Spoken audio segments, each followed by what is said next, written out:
सावित्री की बहू सोना, उसकी जुबान कुछ ज्यादा ही लंबी थी। उसे अंदाजा नहीं था कि किसके सामने कब क्या बोलना है।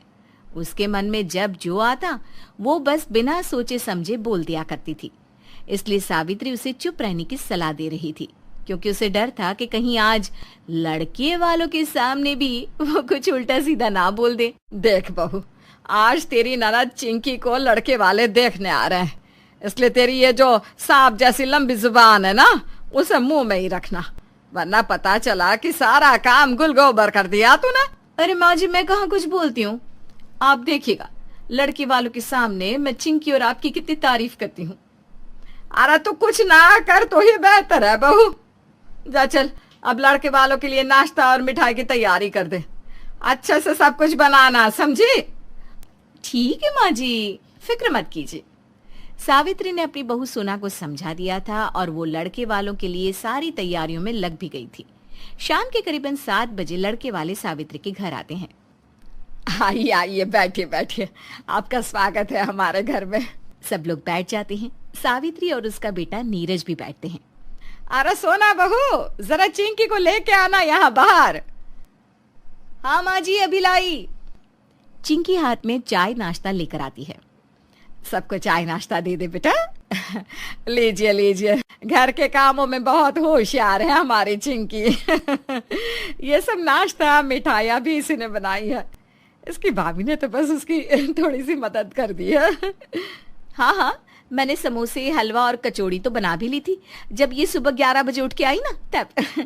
और अभी शाम की चाय आज पहली बार इसने बनाई है। उसमें भी ना शक्कर नहीं डाली थी तो मैंने डाल दी। आपको कड़वी नहीं लगेगी अब। पीजिए पीजिए। भगवान, क्या करूं इस लड़की का। बच्ची की पढ़ाई इतनी करती है ना कि घर के कामों के लिए समय ही नहीं मिलता है। बड़ी होशियार है पढ़ाई में हमारी चिंकी। हाँ। अरे कहाँ माँ जी, पढ़ाई में तो इसका दिल ही नहीं लगता। सारा दिन इंस्टाग्राम पर रील्स देखती रहती है। मुश्किल से नकल करके तो कॉलेज की पढ़ाई पूरी की है उसने। इसे तो ना हमेशा से ही बस शादी ही करनी थी। सुना, तुम जाओ, किचन में काम है ना। हाँ, ये बात तो सही है।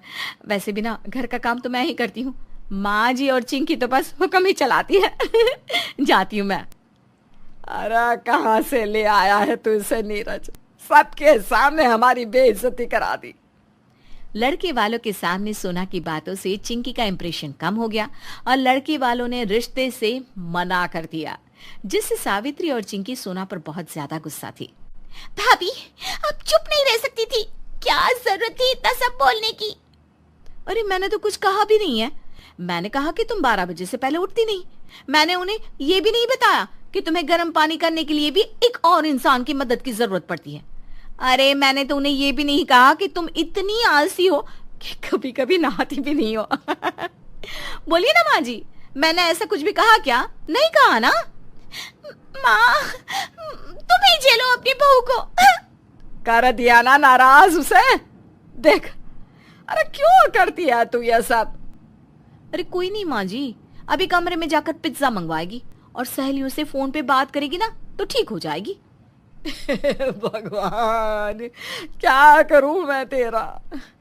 चलिए सब छोड़, शाम को पड़ोस वाली मंगला के घर जाना है। उसको पोता हुआ है तो दोनों चलेंगे, ठीक है? बच्चे को शगुन भी दे आएंगे। ठीक है माँ जी। शाम को सोना और सावित्री पास वाली मंगला काकी के घर आते हैं, जहाँ 2 और पड़ोस की औरतें भी खड़ी थी। अरे तुम दोनों भी यहाँ हो? हाँ, हमने सोचा हम भी मंगला को पोते की बधाई दे दें और शगुन भी।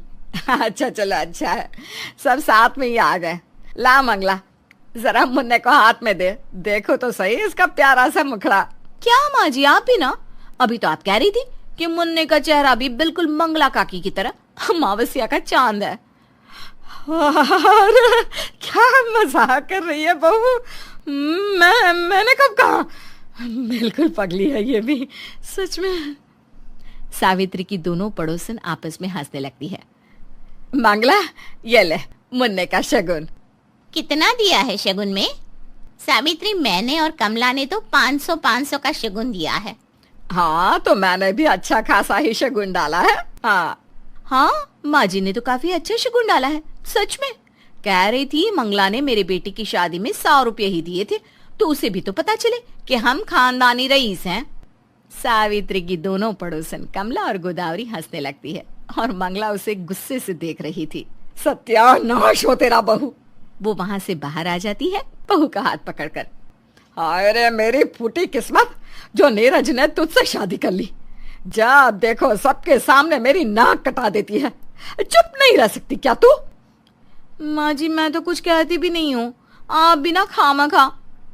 सावित्री सर पर हाथ रख लेती है। सोना के मुंह फट होने के कारण कई बार सावित्री को शर्मिंदा होना पड़ता था, पर सावित्री के लाख समझाने पर भी सोना कहाँ समझने वाली थी। इसीलिए सावित्री ने एक दिन सोना की माँ को घर बुलाया कि वो उसे कुछ समझा सके। अब आप ही कुछ समझाइए बहन जी से, मैं तो थक गई हूँ इसे समझाते समझाते, पर इस लड़की के दिमाग में तो भूसा भरा है, भूसा। सोना, क्यों परेशान कर रही है अपनी सास को? कितनी अच्छी सास है तेरी, तेरा इतना ख्याल रखती है। हमारी समधन तो देवी है, देवी। और नहीं तो क्या। देखा बहू, कुछ सीख अपनी माँ से, कितने अच्छे विचार हैं उनके मेरे बारे में। और एक तू है कि उनसे ही तो सीखा है। वही तो कहती हैं कि तेरी सास कुछ करती धरती तो है नहीं, बस बैठ के हुक्म चलाती है। ना खुद कुछ करती है, ना ही बेटी को कुछ सिखाया है। दोनों बस पानी में भैंस की तरह बैठी रहती हैं। ये क्या बोले जा रही है तू? सुनो, मैं आपको भैंस लगती हूँ समधन जी? अरे नहीं नहीं, सॉरी सॉरी, भैंस नहीं, मुझसे गलती हो गई बताने में। माँ तो आपको नागिन कहती है, जो हर वक्त बस डसने को तैयार रहती है। मैंने तो उन्हीं से सीखा है कि कभी अपनी सास को सामने कुछ मत कहो, वरना नागिन कब डस ले किसी को पता नहीं। हाँ। वाह, बेटी तो बेटी, माँ तो बेइज्जती करने में उससे भी आगे निकली। नागिन, भैंस। अरे बेवकूफ लड़की, तुझ में सच में दिमाग नहीं, भूसा भरा है, भूसा। समधन जी, मैं चलती हूँ, आप ही संभालिए इसे, ये अब आपके घर की मुसीबत है।